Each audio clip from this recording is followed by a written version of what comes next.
पैसा एवढा बेकार आहे ना की नसला ना तर आपल्याला किंमत कळते की त्यावेळेस आपल्याकडे पैसा असता तर ही गोष्ट नसती झाली. लहान मुलगा होता त्यावेळेस मला असं वाटत होतं की माझ्याकडे पैसा असावा तर मुलगा माझा वाचला असता. मी बऱ्याच जणांना मागितलं पण त्यावेळेस मला कुणीही मदत नाही केली.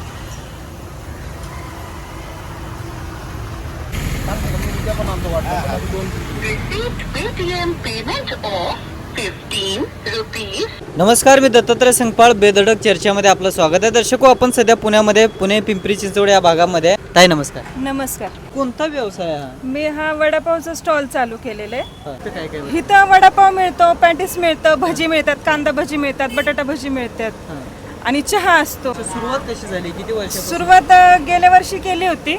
आता झालं वर्ष, 1 वर्ष होत आलं. कुणी सुचवलं तुम्हाला? मुलांनी सुचवलं. घरी बसून होते, डोक्यात काही येत नव्हतं. मम्मी म्हणलं तुला स्वयंपाक पण चांगला जमतो आणि तू स्वयंपाकात हुशार पण आहेस, मग तू काहीतरी कर ह्याच्यातनंच, तुला आवड पण ह्याच्यामध्ये. तर मग त्यांनी सुचवून दिल्यानंतर मग मी प्रयत्न केला, घराबाहेर पडले. पहिलं 8 वर्ष काम केलं पण त्यातनं काही हे झालं नाही. पण नंतर मी ह्या व्यवसायामध्ये आल्यानंतर खूप चांगलं वाटलं. भांडवलाची जुळवा माझा मुलगा जॉब करतो, त्यांनी मला थोडं मटेरियल सुरुवातीला आणून दिलं. मुलगा किती वर्षाचा? मुलगा माझा 21 वर्षाचा आहे. त्याचं नाव सूरज कानडे आहे. तो 21 वर्षाचा आहे. तो जॉबला असतो. मुलगा व्यवसायासाठी आईला मदत करतो? हो, माझ्या म्हणजे मला त्यांनी व्यवसायासाठी मदत केली. जॉब काय करतो त्याच्या अगोदर? मी कपड्याच्या दुकानामध्ये होते. 8 वर्ष कपड्याच्या दुकानात काम केलं. ती परवडत होतं का? ती नाही, ते नव्हतं परवडत. त्याचा वेळ पण जास्त जायचा, पेमेंट पण कमी होता.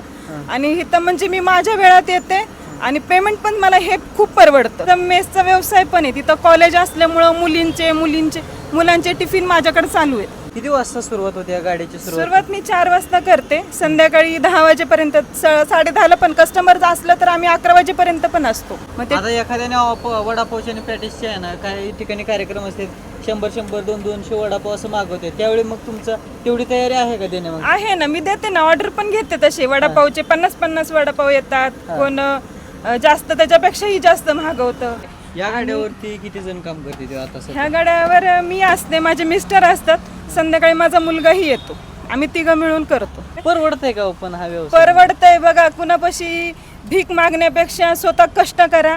आणि हा पैसा एवढा बेकार आहे ना की लाचार बनवतो माणसाला. त्यापेक्षा आपण जिद्दीने कष्ट करा आणि खूप कष्ट करा की त्या कष्टाला काही होत नाही, मरण येत नाही कष्टाला. पण कष्ट करा, पर्याय नाहीये. कष्टाला पर्याय नाही. ही पत्ता काय आहे इथला? हा रिव्हर रोड आहे, सारस्वती बँकेच्या समोर, दर्शन हॉलच्या बाजूला असा पत्ता आहे, पिंपरी चिंचवड.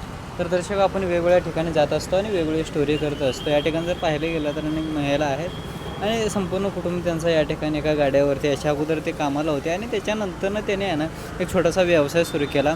1 वर्षाच्या पूर्वी त्यांनी हा व्यवसाय सुरू केला होता आणि चांगल्या पद्धतीनं या ठिकाणी ते व्यवसाय करतात. आणि पॅटीस असो, वडापावचा, असा एकंदरीत त्यांचा व्यवसाय. बेधडक चर्चेवरती मी दत्तात्रय संगपाळ. धन्यवाद.